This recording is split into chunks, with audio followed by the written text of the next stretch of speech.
Welcome to Medicated Housewife DIY. In today's DIY video, fastest, easiest, high-end decor DIYs that don't suck. Get ready to elevate your home decor game with these fast and easy high-end DIYs that won't break the bank. These Dollar Tree trendy DIYs are perfect for adding a touch of luxury to your living space without spending a fortune. Trust me, these DIYs don't suck. So grab your crafting supplies and let's get started on these budget-friendly home decor DIYs. So stick around, let's go make some stuff and jump right into this.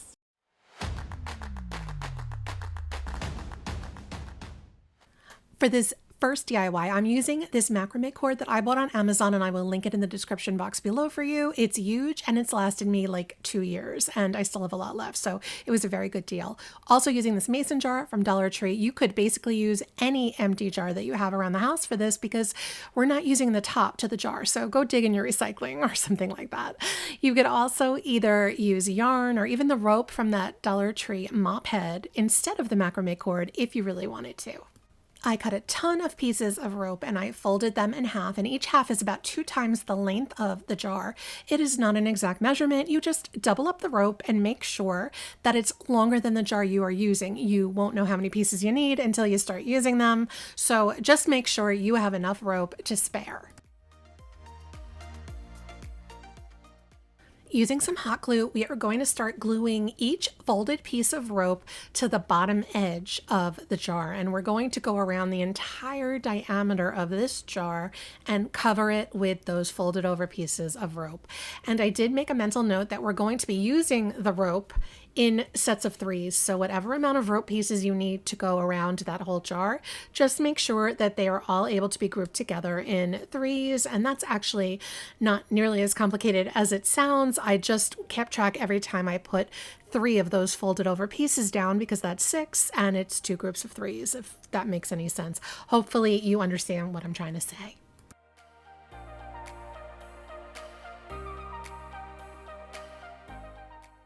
Taking the first group of 3 pieces of rope, we're going to make a super simple braid with it, and not too tight of a braid either. Once we hit the top of the jar with the braid, we're going to use a dab of hot glue to attach that braid to the outside lip at the top of the jar. Then we're going to take 3 more pieces of rope next to the braid and simply glue the 3 pieces next to each other, also on the outside lip of the jar. And we're going to do the exact same thing on the other side of that braid with 3 more pieces of rope that are glued at the top lip of the jar. See, I told you it's just plain old simple groups of 3. We follow that up with another braid and then a group of 3 pieces unbraided. So we're going to be just alternating a braid, then 3 pieces of rope, another braid, then 3 pieces of rope, and another braid, 3 pieces of rope, all the way around the entire jar. Easy peasy.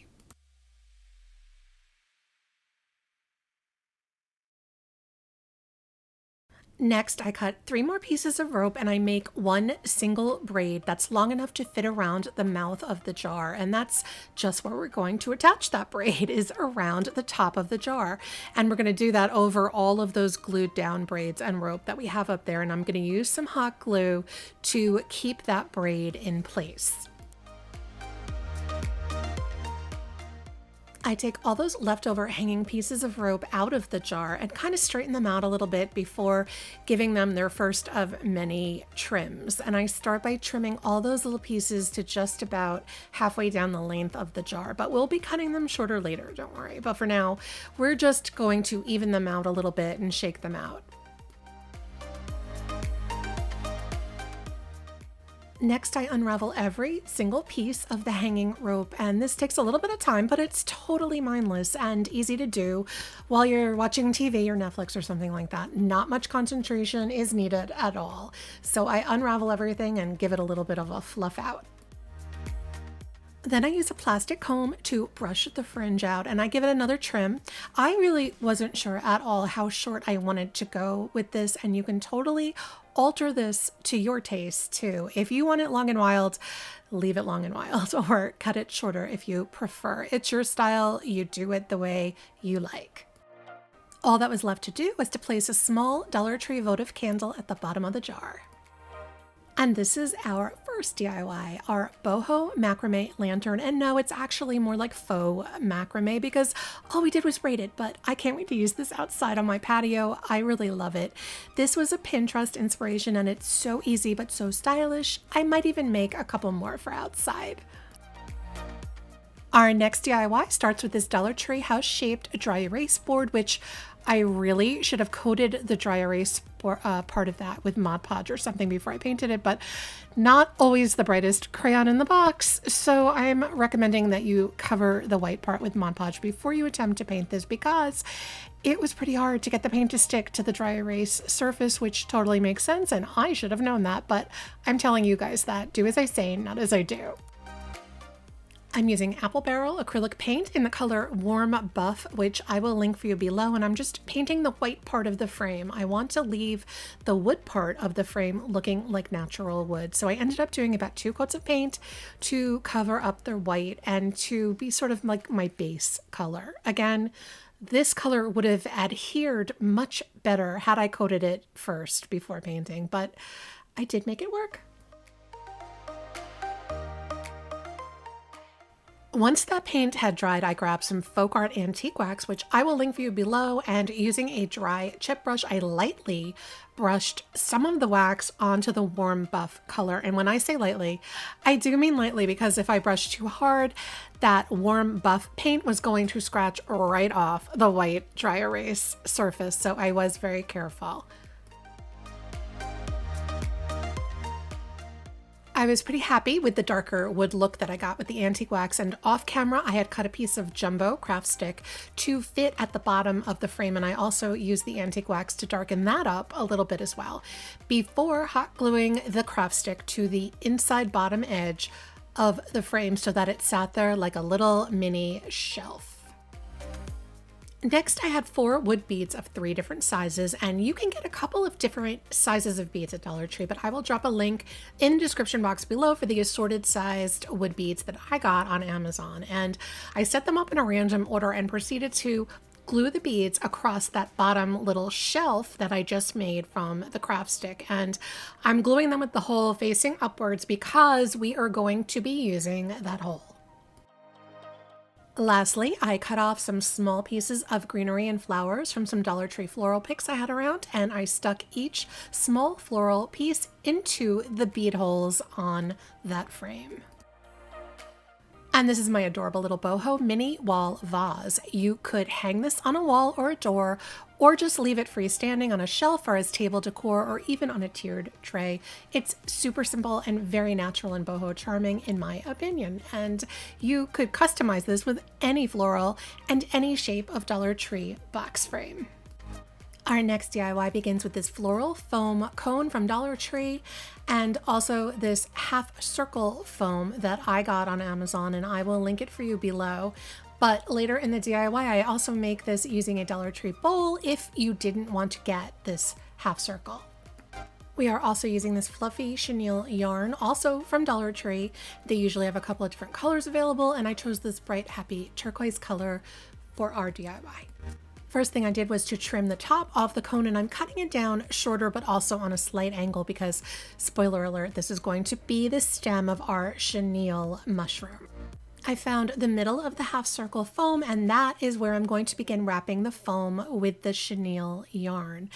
I'm using small dabs of hot glue because we don't want to melt the foam, but we still want to get an immediate and a strong hold. So we're going to carefully wrap the entire half circle with the chenille yarn, starting from the middle and then working our way outwards, doing my best to not leave any gaps and to keep that wrapping going straight. When I get to the bottom of the half circle, or let's just call it our mushroom top, when I get to the bottom of the mushroom top, I'm going to keep wrapping over that small lip at the bottom so that we won't be able to see any of that white foam no matter what angle we look at the finished mushroom. And I don't know about you guys, but I'm seeing these kind of mushroom decor pieces everywhere.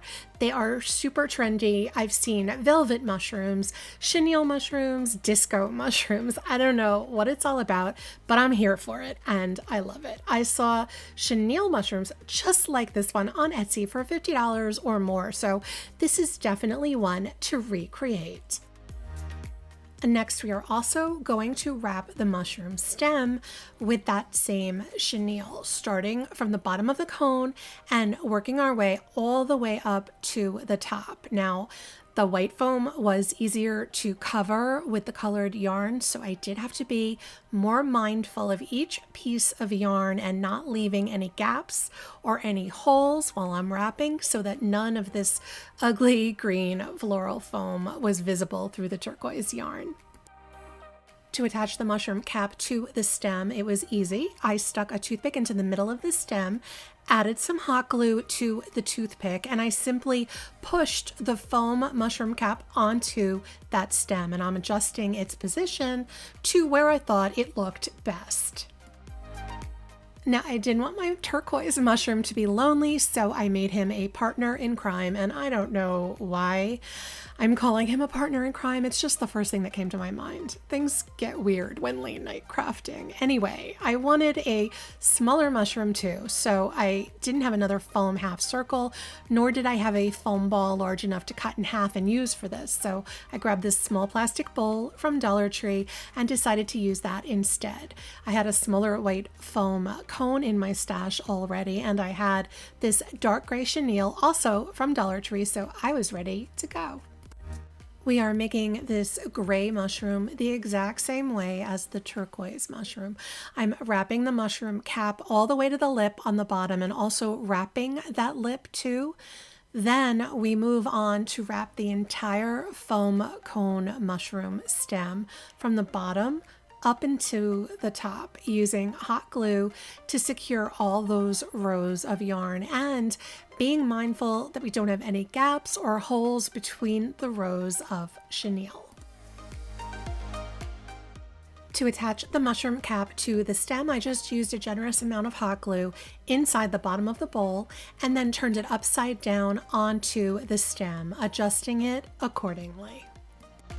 And this is my pair of chenille mushrooms. I can't lie, I love these so very much. Like, I'm obsessed with them, but I did promise both of them to my daughters for their new apartment. They live together, so that works out fine.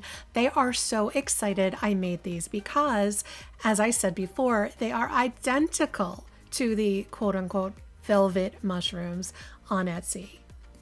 This next DIY is ridiculously easy. We're using these 2 large wood slice signs from Dollar Tree, and I removed the twine and the staples from both of them.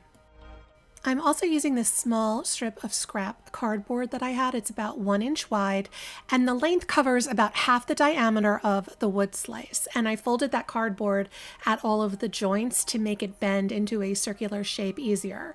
So to start, we're going to use some hot glue to attach one side of the cardboard to the inner edge of the wood slice, and that's just inside that ring of bark, the inner edge. That's going to cover the edge of the wood slice. We're going to glue one side along that edge and then glue the other side of the cardboard to the second wood slice. We're going to create this kind of enclosed kind of a pocket. Next, I grabbed some moss from Dollar Tree and used the hot glue to cover the entire outside of the cardboard with the moss so that no more of that cardboard was visible anymore. All you could see was the green moss. I filled this wood slice vase with some Dollar Tree succulents, and that's all we needed to do for this DIY. So woodsy and natural looking. I love this earthy kind of simple vase or plant holder. So incredibly easy, but very, very stylish and high-end looking. Absolutely perfect for a quick DIY. Staying quick and easy, but switching gears a little with this last DIY, I'm using this clear plastic plant tray from Dollar Tree, as well as this small gray plastic bowl that comes in a set at Dollar Tree. And I'm using this hot knife I got on Amazon. I will link it in the description box below for you. It's pretty cool and does so many different things, but for my purposes in this DIY, I heat it up and I'm going to use it to totally destroy and mangle the edge of this plastic bowl. I am trying to get an uneven kind of jagged edged look all along the rim of the plastic bowl, and I will say that if you try this one, you should definitely use it in a well ventilated area, because that Dollar Tree plastic did give off a little burnt smell and probably some fumes, so do this part either outside or next to an open window. Gosh, who knows what's in that Dollar Tree plastic, but I tried to do that part pretty quick. Also, I used this piece of aluminum foil to clean off the hot knife because the melted plastic kept sticking to it, so this was a little bit of an adventure. I used some sandpaper to try and sand down any really sharp plastic edges because I didn't want to hurt myself or hurt anyone else. I'm using Rust-Oleum metallic spray paint in the color bright gold, and I went outside and sprayed just the inside of the bowl with the gold spray paint. For the outside of that bowl and for the outside of the smaller gray bowl, I used this Rust-Oleum paint and primer in a flat black color. I gave each piece 2 coats of everything and I let it all dry overnight. The only thing left to do was to hot glue the large bowl to the upside down small bowl, and that's all that it took to totally complete this DIY. And this is my jagged edge bowl. I mean, easy? Yes, it was, and I think it's pretty darn unique for a spray painted plastic bowl. I think the jagged edge definitely gives it some upscale style, and the gold color gives it a tiny bit of glam. I love the combination of gold and a flat black together. To me, it just really screams high-end decor. Now, my favorite of all these DIYs was for sure the mushrooms, although I actually do like them all an awful lot. But I want to know what you think. Let me know in the comments which one is your favorite. I love hearing from all of you. I also want to thank you all for being here and for watching, because your support means the world to me, and I couldn't do any of this without all of you, and I appreciate you so, so much. And if you've enjoyed any of these high-end and trendy decor DIYs, please consider hitting the like button and subscribing. I would love to have you here. Until next time, thanks for watching. My name is Sarah, and I'm the Medicated Housewife, and crafting is my medication.